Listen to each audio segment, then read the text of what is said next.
Isso aconteceu num verão de alguns anos atrás, quando resolvi visitar meu primo depois de muito tempo sem nos vermos. A gente sempre teve uma boa relação, mas com a correria da vida, acabamos perdendo o contato. Fazia pelo menos uns 5 anos, desde a última vez que a gente se encontrou.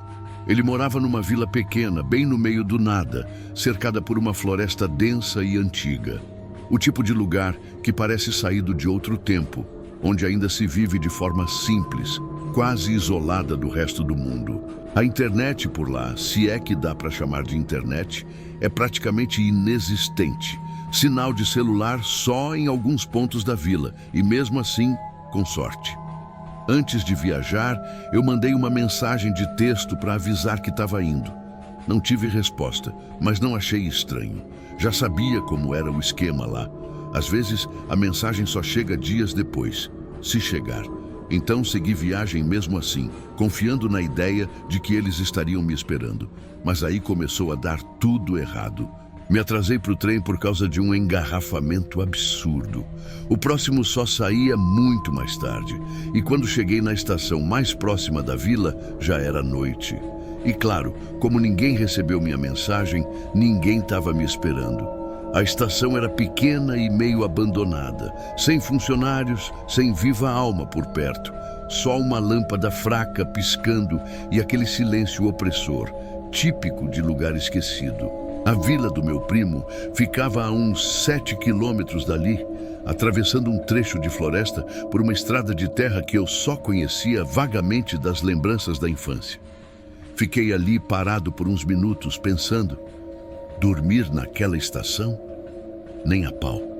Tava frio, vazio e estranho demais. Mas andar pela floresta de noite também não era exatamente a opção mais segura. Mesmo assim, entre o medo do escuro e o medo do abandono, decidi caminhar. Comecei o trajeto ainda com um resto de luz no céu. A estrada parecia a mesma da minha infância, quando eu vinha passar férias com o tio Pedro, o irmão mais velho da minha mãe. Lembrei das trilhas que a gente fazia, das caçadas, das histórias que ele contava perto da fogueira. Um cara cheio de manias, mas com um coração enorme. Enquanto eu andava, a noite foi caindo de verdade. As árvores cobriam boa parte do céu, mas uma lua cheia apareceu por entre as copas e iluminava o caminho o suficiente para eu seguir sem usar a lanterna do celular, que já estava com a bateria na metade. Foi aí que começou a estranheza.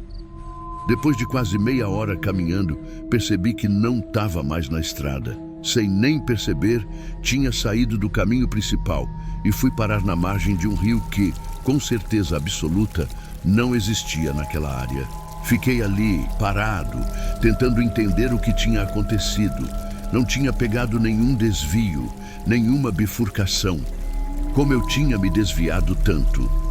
Pior que, com aquele silêncio da floresta, o som da água correndo só deixava tudo mais surreal. Comecei a sentir um incômodo estranho, como se estivesse sendo observado. Meu instinto gritava que alguma coisa estava errada, muito errada. Sentei num toco de árvore, tentando decidir o que fazer. E foi nesse momento que vi algo se movendo entre as árvores. Primeiro achei que fosse um animal, mas não andava como bicho. Era uma figura alta, meio encurvada, vindo na minha direção em silêncio. Eu congelei. Senti o sangue gelar nas veias. Por alguns segundos, meu corpo travou. Quando finalmente consegui me mexer, me levantei devagar, pronto para correr se fosse preciso. Mas aí, eu reconheci a silhueta. Aquele andar meio arrastado, o jeito de carregar os ombros, era o tio Pedro. Ele estava exatamente como eu lembrava. Casaco surrado, botas de couro, o boné velho na cabeça. Não disse uma palavra. Só me olhou sério e fez um gesto com a mão. Um gesto simples, como quem diz, vem comigo. E eu fui. Não questionei. Não pensei 2 vezes. Me levantei e comecei a seguir ele pela floresta. O caminho que ele fazia parecia abrir por entre as árvores, como se conhecesse cada pedra, cada raiz. E eu me deixei guiar, aliviado por não estar mais sozinho. A gente andou por uns bons minutos até que lá na frente vi as primeiras luzes da vila. Me deu um alívio tão grande que nem percebi de imediato. Ele tinha desaparecido, do nada. Não ouvi passos, não vi ele virar nenhuma curva. Simplesmente sumiu. Fiquei parado por alguns segundos, olhando para o vazio. Mas de alguma forma, aquilo não me pareceu tão estranho. O tio Pedro sempre teve um jeito esquisito, meio místico até. Na hora, achei que era só mais uma das excentricidades dele. Fui direto para a casa do meu primo. Encontrei o portão entreaberto, fui até a janela e bati com cuidado. Ele e a esposa apareceram com cara de sono, mas quando me reconheceram, abriram a porta e me abraçaram. Entrei, deixei a mochila no chão e falei com a maior naturalidade. O tio Pedro apareceu na trilha e me trouxe até aqui. Ele voltou já ou ainda está pela mata? O olhar deles mudou na hora. A esposa dele arregalou os olhos. Meu primo empalideceu e ficou me olhando como se eu tivesse falado uma barbaridade. Marcos, o tio Pedro morreu no ano passado. Eu congelei. Como assim morreu? Infarto. A gente até tentou avisar, mas a mensagem nunca chegou. Mandamos pelo WhatsApp, depois por e-mail, mas aqui o sinal vive caindo. Não sabíamos se você tinha recebido. Eu só conseguia balançar a cabeça, sem saber o que pensar. Não tinha como aquilo ser verdade. Ele me guiou até ali. Não era sonho, não era ilusão. Naquela noite, fiquei deitado na cama com os olhos abertos por horas, encarando o teto, tentando entender o que tinha acontecido. Até hoje eu não sei explicar. Não sei o que era aquilo. Só sei que alguém ou alguma coisa me guiou de volta para a segurança. E que aquela sombra na floresta usava as botas do meu tio Pedro.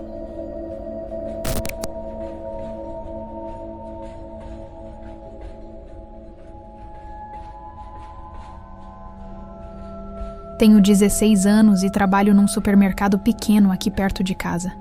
Nada demais, só um trampo de meio período enquanto termino o ensino médio. Como estudo de manhã, normalmente pego turno à noite, umas 3 vezes por semana, quase sempre fechando, das 6 às 10. Já tô acostumada com tudo ali, as luzes frias dos corredores, o som do freezer ligado o tempo todo, o barulhinho do leitor de código de barras. É aquela rotina automática. Quarta passada parecia mais uma noite qualquer. Devia ser umas 9, 9:30. A loja estava quase vazia e eu já estava contando os minutos para ir embora. Tava ali na frente, repondo umas latas numa das gôndolas perto da entrada, quando vi ele entrando. Um cara sozinho. De início nem dei tanta bola. A gente vê gente esquisita todo dia. Mas esse tinha algo de errado. Não sei explicar. Ele parecia ter uns 40 e poucos anos, altura mediana, magro, com a pele absurdamente pálida, quase cinza. Parecia alguém que não via sol há meses. O que me chamou a atenção de verdade foi o jeito como ele se mexia. Sabe quando a pessoa parece artificial? Ele andava meio duro, como se o corpo não dobrasse direito. Os braços ficavam pendurados retos, sem balançar, e os passos dele batiam forte no chão, fazendo aquele som seco, toque-toque, como se ele usasse sapato de madeira. As roupas não estavam sujas, mas estavam esquisitas. Ele usava um moletom cinza e uma calça jeans preta. Só que o moletom parecia pequeno demais para o corpo dele, meio apertado no pescoço e com as mangas curtas, quase como se fosse roupa de outra pessoa, ou roupa colocada no corpo errado. Senti um arrepio, mas fingi que não vi. Continuei organizando as prateleiras, tentando ignorar a presença dele. Pouco depois, minha gerente me chamou pelo rádio para reabastecer umas coisas no fundo da loja. Peguei o carrinho de produtos e fui, aliviada por me afastar daquela área. Mas quando virei o corredor, ele estava lá de novo. Do nada, parado no meio do caminho, andando com aquela mesma postura estranha. Ele olhava para os lados como se procurasse alguma coisa, mas parecia totalmente perdido. Tipo alguém que não sabia nem por que estava ali. E aí ele me viu. Veio andando na minha direção. Cada passo dele fazia aquele barulho seco no piso, e aquilo foi me dando uma sensação ruim, como se meu estômago estivesse afundando. Quando ele chegou perto, perguntou com uma voz sem emoção nenhuma: "Onde fica a seção de refrigerantes?" A voz dele era esquisita. Não era grossa, nem fina. Era vazia, fria. Como se ele tivesse decorado a frase, mas sem entender o que estava falando. Era uma voz que parecia sair de um lugar morto. De perto, o rosto dele era ainda mais perturbador. A pele era lisa demais. Não tipo bem cuidada. Era plástica, como se alguém tivesse colado uma máscara bem feita ali. Os olhos eram fundos, sem brilho, não de cansaço, mas de vazio. Como se não houvesse nada ali dentro. Nenhuma alma. Nenhuma presença real. E o que mais me marcou foi a maneira como ele piscava. Devagar. Lento. Mecânico. Como se estivesse imitando como os humanos piscam. Não era natural. Tentei manter a calma e respondi com um sorriso amarelo onde era a seção que ele queria. Mas aí ele fez uma coisa que me travou por dentro. Ele repetiu exatamente o que eu tinha acabado de dizer. Mesma entonação, mesmas palavras, como se estivesse me imitando. E aí, completou com um "obrigado" seco, olhando para mim sem piscar. Aquilo mexeu comigo. Era como se eu estivesse interagindo com uma cópia mal feita de um ser humano. Terminei o que estava fazendo o mais rápido que pude e voltei para a gerente. No caminho, olhei pelos corredores tentando achar o cara, mas ele simplesmente sumiu. Perguntei para ela se tinha visto o homem de moletom cinza. Ela respondeu que não. Nem tinha reparado em ninguém entrando. A loja estava vazia desde as 8, segundo ela. Fui até o caixa antes de ir embora, só para confirmar. O atendente disse que tinha visto um cara andando meio esquisito pela loja, mas que ele não tinha comprado nada. Só entrou, andou por alguns corredores e desapareceu. Fui para casa naquela noite com a cabeça a mil. A imagem do rosto dele não saía da minha mente. Era como uma lembrança estranha, distorcida. Tipo quando você tenta lembrar um sonho, mas tudo parece meio embaçado. E mesmo assim, você sente que aquilo foi real. Tentei dormir, mas cada vez que fechava os olhos, eu via aquele rosto sem expressão. Aqueles olhos mortos. O jeito como ele andava, como ele piscava. Já faz alguns dias, mas eu ainda não consegui esquecer. Tem alguma coisa naquilo tudo que me deixou marcada. Eu fico pensando, e se ele não era uma pessoa? E se era outra coisa? Porque no fundo, parece que alguém tentou se disfarçar de ser humano. E errou. E o pior de tudo, eu tenho a sensação de que ele sabia quem eu era.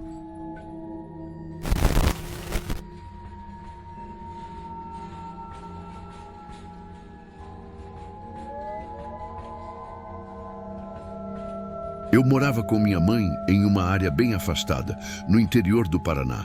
A casa era pequena, de madeira antiga, mas cercada por um cenário lindo. Um lago enorme ali do lado, árvores altas por todos os lados e um silêncio constante. O tipo de silêncio que chega a incomodar, sabe? Eu devia ter uns 10 ou 11 anos na época. Era uma fase em que eu ainda achava que monstros só existiam em filmes. Mas naquela noite, eu descobri que tem coisa que nem filme consegue mostrar direito. Acordei do nada no meio da madrugada, sem barulho, sem pesadelo, sem razão nenhuma. Só abri os olhos como se alguém tivesse me cutucado. E já de cara senti um desconforto estranho, um arrepio. Tipo quando você sente que tem algo te observando, mesmo sem ver nada. A única coisa que eu via era o ronco da minha mãe vindo do outro quarto. Ela costumava dormir no sofá quando estava muito cansada. Tentei voltar a dormir, mas a vontade de ir ao banheiro foi ficando insuportável. Eu relutei um pouco, claro. O banheiro ficava no outro extremo da casa e para chegar lá eu precisava passar pela cozinha e um corredor comprido todo escuro. Mas a vontade apertou e não teve jeito. Levantei, ainda sonolento, e fui me arrastando pelo caminho. A casa inteira estava mergulhada num silêncio absurdo. A madeira do chão rangia a cada passo meu, e a única luz vinha da minha mão segurando a lanterna do celular. Fiz o que tinha que fazer no banheiro, desliguei a luz e comecei a voltar, querendo mais do que tudo estar debaixo das cobertas de novo. Foi aí que aconteceu. Ouvi um clique. Sabe aquele som bem característico do interruptor de luz? Pois é, o do banheiro. A luz se acendeu sozinha. Eu, apavorado, virei devagar e vi com os próprios olhos. A luz começou a piscar, como se alguém estivesse brincando com o interruptor. Clique, clique, clique, clique, clique, até que desligou de vez. E ficou tudo no breu. A essa altura, meu coração já estava acelerado, minha boca seca, mas piorou quando meus olhos começaram a se acostumar com a escuridão. E eu vi, lá no final do corredor, tinha uma figura, agachada, branca, mais ou menos do meu tamanho, e imóvel. Parecia me encarar. E então, ela sussurrou, uma voz calma, masculina, mas que parecia não pertencer a uma pessoa viva. Uma voz que vinha de dentro da parede, do chão, de lugar nenhum. Ela disse, ajude-me, estou perdido. Eu gelei. Minha mente travou por um segundo, tentando processar aquilo. Eu e minha mãe éramos os únicos naquela casa. E aquilo com certeza não era ela. Tentei gritar, mas minha voz mal saiu. Só consegui dizer um fraco não. E foi aí que a coisa começou a se mover, não andando e correndo como um animal em 4 patas, numa velocidade absurda. Foi o bastante. Disparei pela casa. Bati na parede, tropecei em uma cadeira da cozinha, virei a esquina e corri até minha mãe, que ainda dormia no sofá. Comecei a sacudir ela com força, dizendo, mãe, ele tá vindo, tá vindo. Ela acordou meio confusa, mas no instante em que olhou por cima do meu ombro, ela gritou. Aquele grito, até hoje eu ouço ele nos meus pesadelos. Não foi só um susto, foi terror puro. O tipo de grito que só sai quando você vê algo que simplesmente não deveria existir. Sem pensar 2 vezes, ela me puxou para o meu quarto, trancou a porta com força e se sentou no chão, me abraçando com as costas contra a madeira. Nós 2 ficamos ali, ouvindo. E o que ouvimos é difícil de explicar. Dava para ouvir aquilo se movendo na cozinha, não andando, correndo em círculos, como se estivesse tentando decidir o que fazer. As patas, ou mãos, ou seja lá o que fossem, batiam com força no piso de azulejo. Depois ouvimos a porta de vidro da cozinha se abrindo, depois batendo forte. Ficamos ali, no escuro, abraçados, em silêncio absoluto, até o sol nascer. No dia seguinte, minha mãe me mandou para a casa das minhas avós, numa cidade próxima. E eu nunca mais pisei naquela casa. Nunca mais. Anos depois, quando eu já era adolescente, perguntei para minha mãe sobre aquela noite. Ela hesitou, mas acabou me contando que dias depois do que aconteceu, ela resolveu caminhar pela propriedade. E ali, atrás de umas árvores perto do lago, ela encontrou algo, um pequeno cemitério com 3 lápides, 3 crianças, todas mortas no início do século passado. Mas o que me deixa mais arrepiado é o que ela me disse em seguida. Ela falou, filho, a voz que você ouviu naquela noite era de um homem, certo? Mas aquilo não era uma voz humana. E até hoje, ela nunca me contou o que viu atrás de mim, o que a fez gritar daquele jeito. Só disse que se contasse, tinha medo de que aquilo soubesse que estamos falando dele e voltasse. E sinceramente, eu não duvido disso. Porque aquela foi só a primeira coisa estranha que aconteceu comigo. Depois daquela noite, minha vida nunca mais foi a mesma. Se inscreva e compartilhe nosso canal. Se você tiver coragem,